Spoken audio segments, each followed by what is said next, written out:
올해부터 시행되는 새로운 부동산 정책 때문에 혼란스러운 분들 많으실 텐데요. 특히 정부가 다주택자를 겨냥한 여러 정책들을 발표하다 보니 집을 많이 보유하신 분들은 특히 더 고민이 깊어질 것 같습니다. 그래서 오늘 부동산 전문가와 함께 이야기 나눠보겠습니다.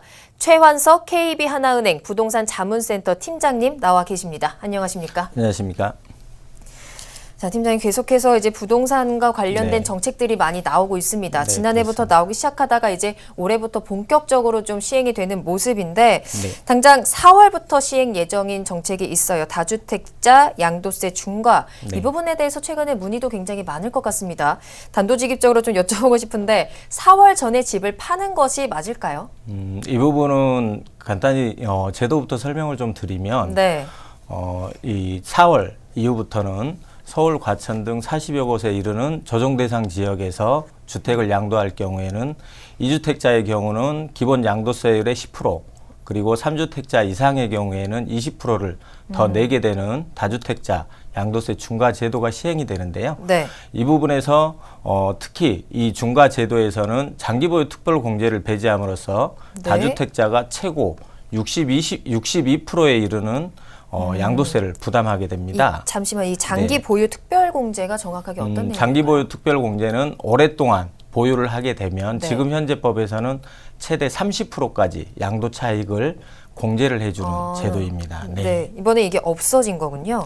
이번 중과 다주택자 중과에 한해서는 그거를 배제를 하게 됩니다. 그렇군요. 그렇게 됨으로써 이제 최고 62%, 그 다음에 지방세를 감안하면 거의 68%에 이르는 세금을 부담할 수 있습니다. 네, 아무래도 그렇다 보면 다주택자분들이 좀 고민이 많아지겠네요. 네, 많을 수밖에 없고요. 네. 이제 그렇지만 그렇다고 이걸 무차별적으로 매각을 할 거냐, 이거는 그렇게 좋은 방법은 아닌 것 같습니다. 하지만 비핵심 지역에 있는 이 주택의 경우에는 매각을 통해서 차익을 실현을 한다든지 중과전에, 또는 주택임대사업자 등록을 통해서 주택수 배제를 통해 중과를 피하는 전략은 필요합니다. 네. 장기적으로는 우량주택에 대한 그 재편이 좀 필요할 것으로 보여집니다. 그렇군요. 뭐 얼마 전에 임대사업자 등록을 조금 활성화시키기 위한 뭐 대책들도 좀 나왔던 것 같은데 네. 그런데 이 주택임대사업자로 등록하는 것이 절세에 도움되는 움직임은 아니다. 뭐 이런 분석도 나오고 있거든요. 어떤가요? 네. 큰 부분에서 주택 임대 소득에 대해서 세금을 내는 부분 때문에 절세에 도움이 안 된다고 하지만 네. 그렇지만 이 부분은 단정지어 말할 수는 없고요. 케이스에 따라 달라집니다. 이를테면 주택 임대 사업자로 등록을 하더라도 기준시가 6억 원을 초과하는 경우에는 양도세 계산하는 주택수에 산입되게 됩니다. 네. 이런 경우에는 주택 임대 사업자 등록을 해도 실익이 없다고 할 수 있어서 다주택자 같은 경우는 4월 중과 이전에 매각을 하거나 또는 중과를 감수할 수밖에 없는 그런 상황에 좀 다다르게 되고요. 네. 그리고 주택임대사업자 등록을 통해서 주택수에서 배제를 하더라도 이 부분 같은 경우는 오는 3월 31일 이후에는 8년 이상 장기임대주택 등록을 할 때에만 그 종부세 합산 배제를 적용을 해주기 때문에 오히려 4년, 5년이 이제 기준인데요. 네. 5년을 등록을 할 계획으로 계신 분들은 오히려 빨리 등록하는 게 오히려 유리할 수도 있습니다. 그렇군요. 뭐 상황에 따라서 되게 좀 꼼꼼하게 좀 상황을 정리해 주신 것 같은데 네. 사실 이와 함께 뭐 다주택자 양도세 중과와 함께 또 뭐 이번 달 31일부터 시작이 됐는데 뭐 신 DTI라든지 DSR 제도도 좀 도입이 예정이 되어 있거든요. 네. 이 제도들이 시작이 되면 이미 주택담보대출을 받은 다주택자가 추가로 대출을 받기가 좀 어려워져서 집을 더 사기가 좀 어려워진다. 네. 그렇게 되면 아무래도 이제 다주택자가 돈을 빌려서 부동산에 투자하는 게 점점 더 어려워질 것으로 보이는데 올해 부동산 투자 전략 그렇다면 어떻게 세우는 게 좀 똑똑한 방법일까요? 정부의 부동산 정책이나 금리 인상 등 부동산 투자 환경이 다 계속 어려워지고 있는 건 사실입니다. 네. 이 때문에 아마 올해는 최근 1, 2년 전과 같은 급격한 상승은 어려울 것으로 일단 예상이 되고요.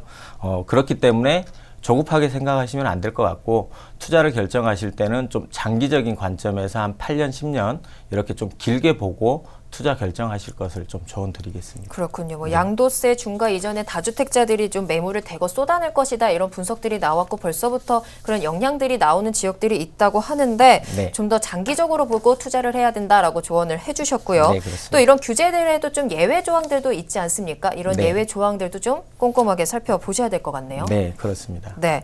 또 이와 함께 부동산 시장을 압박하는 것 중에 하나가 보유세가 아닐까 싶습니다. 네. 뭐 아무래도 이 정부가 집값 안정을 위해서 좀 보유세 카드를 결국에는 꺼내지 않을까 싶은데 언제쯤부터 좀 도입이 될 거라고 예상하시나요? 연초에 들어서면서 아파트 가격 주간 상승률이 커지면서 네. 보유세 인상 그 추진에 대한 가능성이 커졌는데요. 그렇지만 실질적으로 제도적인 뒷받침이 돼야 되기 때문에 빨라야 금년 하반기 또는 내년 정도에 도입이 될 것으로 보여집니다. 그렇군요. 일단 이번에 상반기까지는 아직 보유세 카드는 예상을 하지 않고 네, 계신다라는 그렇습니다. 뜻이고요. 네. 자, 앞서 말씀드린 좀 정책들을 살펴보면 현재 문재인 정부가 최근에 내놓은 부동산 정책들은 아무래도 다주택자의 돈줄을 조이는 쪽으로 좀 흐르고 있다 이렇게 볼 수 있겠네요. 네, 그렇습니다. DTI라든지 DSR 도입, 그다음에 자금 조달 계획 의무화 같은 경우가 주택 투자 자금 흐름을 좀 조이는 대표적인 제도들인데요. 네. 그 중에서도 특히 대출과 관련된 제도들은 다주택자들의 자금 조달 가능 규모를 떨어뜨림으로써 수요를 억제하는 대표적인 정책 중에 하나라고 할 수 있습니다. 과연 이 정책의 의도대로 수요를 억제할 수 있을지는 조금 더 지켜봐야 할 것 같은데 자 마지막으로 질문 드릴게요. 자 이렇게 올해 많은 정책들이 시행이 됩니다. 수요를 좀 억제하는 정책들이 시행이 되고 네. 있는데 앞으로 이 문재인 정부의 정책에 따라서 향후에 부동산 시장 어떻게 변화할 것으로 전망을 할 수 있을까요? 현재 정부의 부동산 정책은 수요 억제에 초점이 맞춰져 있습니다. 네. 따라서 이 수요 억제와 함께 공급이 증가하는 수도권의 경우에는 보합세를 유지할 확률이 클 것으로 예상이 되고요. 네. 반대로 공급이 부족한 서울 같은 경우는 강보합 이상으로 유지가 될 것으로 보여집니다. 네. 특히나 부동산 정책이라든지 또는 수급 상황들에 따라서 지역별 차별화가 심해질 걸로 보여지기 때문에 투자하시기 전에는 해당 지역에 대한 시장을 꼼꼼히 체크해 보실 필요가 있겠습니다. 알겠습니다. 오늘 좋은 말씀 감사합니다. 네. 지금까지 최환석 KB 하나은행 부동산 자문센터 팀장과 이야기 나눠봤습니다.